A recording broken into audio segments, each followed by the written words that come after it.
quase 3 meses, São Januário está assim, vazio, sem público. O último jogo com a presença de torcedores foi no dia 22 de junho.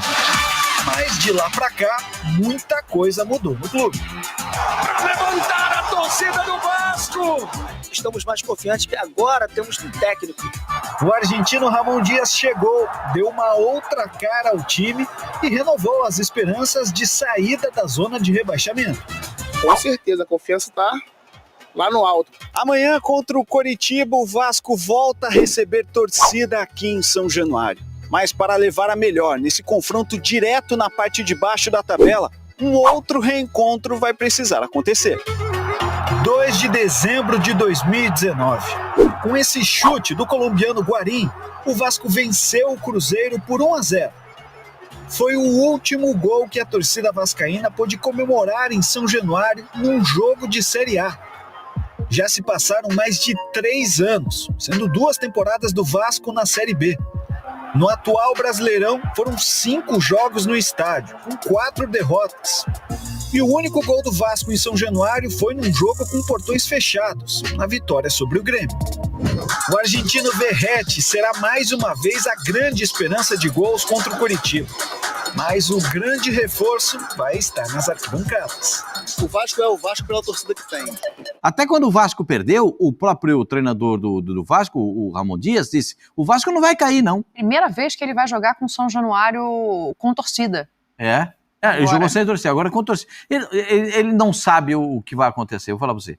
O cidadão não sabe o que é a torcida do Vasco da Gama em São Januário. E ele vai sentir. O Zinho sabe muito bem, o Djalminha sabe, porque nós, como estivemos muitas vezes fazendo jogos lá em São Januário. E então, lá tem uma particularidade, né? Você vai fazer jogo em São Januário, se você não tem o direito de transmissão, você fica num cantinho da arquibancada, então você fica dentro da torcida do Vasco. Fica lá vendo, você fica vendo o jogo ali junto com a torcida. E vou dizer pra você, é uma torcida diferente, porque o que faltar em campo, a torcida vai inteirar fora do campo, na vontade, ninguém tem preguiça para jogar com a torcida do Vasco em cima, nenhum jogador vai ter alguma deficiência, não tem, porque os caras vão cobrar e o time vai para cima.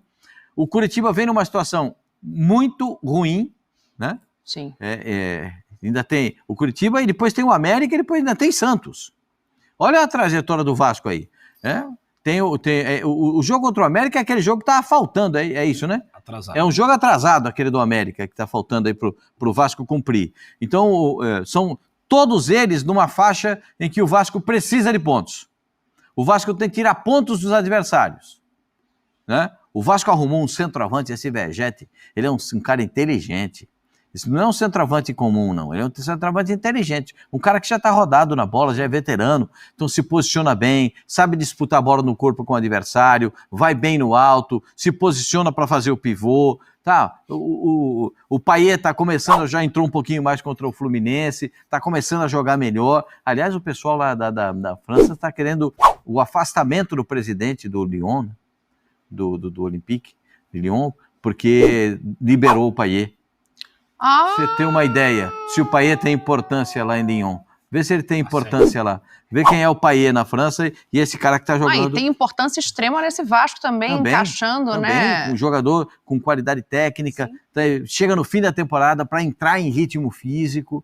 Poxa, o Vasco está encontrando um time. Eu falei do Zé Gabriel. O Zé Gabriel ficou 10 partidas no Vasco sem ser relacionado. Não é que ele não foi jogar, ele não foi no banco. 10 sem ser relacionado.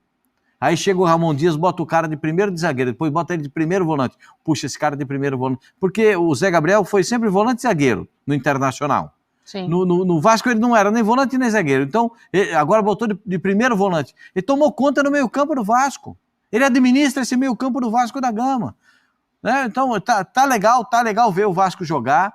Eu acho que, nossa, ver São Januário de volta. Aliás, nem sei por que fizeram toda essa maldade com São Januário de não deixar a abertura para o torcedor do Vasco da Gama. A Eu justificativa também não ela é cheguei bem a compreender incômoda, né? tudo Porque isso. se fala em falta de segurança, e aí a alegação é por ser rodeado de comunidade, mas enfim, é uma explicação que não desceu muito bem, não. Ô meu Tetra, você que sabe bem esse Vasco, como é que é por fora, por dentro, de adversário, entende bem também da dinâmica e sabe, já citou essa sequência, porque agora é Curitiba, depois fora, 2 jogos, América Mineiro e Santos. Então, é a sequência do renascimento, é a sequência da retomada, ainda mais agora, com esse jogo em casa servindo de impulsão para os outros 2 que são fora, né, Tetra? Sem dúvida, Dani. Muito curioso com essa partida com o Curitiba, porque o Vasco da Gama ele tem um crescimento com uma postura de jogo reativo. Até quando ele ganha aquele jogo do Atlético Mineiro, Maracanã, aquela briga toda, vai jogar, não vai jogar, aí chuva, né? Foi na base da raça, da vontade, a torcida lotou, o torcedor junto, o Atlético com posse de bola, tentando agredir, o Vasco se defendendo, chegando, muito isso que falou o Veguete, né? Na bola aérea, fundamental, importante, sai para jogar contra o Palmeiras, perde o jogo, mas não faz um jogo ruim, mas sempre na base do jogo reativo. Se defende bem e sai num contra-ataque, sai na velocidade. Empata com o Bahia assim e ganha do Fluminense assim. Eu estava no jogo lá, não trabalhando, fui como um espectador que aprecio e gosto de bom jogo. Olha, coloco como um dos melhores jogos do campeonato todo até agora, esse jogo Fluminense e Vasco, mas foi um Fluminense com a bola, o Fluminense ditando o jogo e o Vasco muito disciplinado, muito forte, convicto do que queria, né? Aí tem a bola parada, né, que o Veguete é muito importante, tem o contra-ataque e tem as falhas dos adversários. O Fluminense falhou ali, o André, um monstro o André, quando o jogo está muito difícil para o Vasco, 2-2, o Fluminense mais em cima, aí num erro do André, o Peck está inspirado ali, inspirado não, porque ele estava sendo até cobrado, porque ele errou alguns lances, mas assim, atento, a palavra é mais correta, atento, errou, eu estou ali atento, faz o 3-2, aí mata o jogo, depois o Veguete novamente, num jogo de bola parada. Então a minha curiosidade, que eu citei tudo isso, é porque agora o Vasco vai ter que propor o jogo. Primeiro, vai jogar em São Januário de novo. Segundo, um torcedor vascaíno louco, né, empolgado, feliz, em 4 horas lotou, acabou os ingressos, né, e vai ficar gente de fora ali, torcendo, nas ruas, o entorno, porque está naquela expectativa daquele confronto. É não deixar o Curitiba subir, é somar mais 3 pontos, ficar ali pertinho para sair, porque depois tem 2 jogos fora de casa, e tendo que propor o jogo. Claro que o Curitiba é que vai fazer o jogo do Vasco. Vai se fechar e vai ser reativo. É o Vasco que vai ter que propor o jogo. Então é um jogo diferente do que eu tenho visto o Vasco fazer. E tem jogado bem numa outra estratégia de jogo. Agora não, é dentro de casa, com o apoio da torcida, pegando um time retrancado. Então a curiosidade é essa, mas é um momento positivo de um Vasco com um treinador que organizou melhor o time e que tem novas opções, né, para jogar. Então, é a curiosidade de ver como vai ser esse Vasco. Todos estamos, quinta-feira às 7 horas da noite, a gente vai começar a ter essa resposta, Vasco e Curitiba, São Januário lotado, ingressos esgotados para essa partida. Aqui, cadê a tabela que você pediu, Pedrosa? A gente colocou? Põe na tela aí.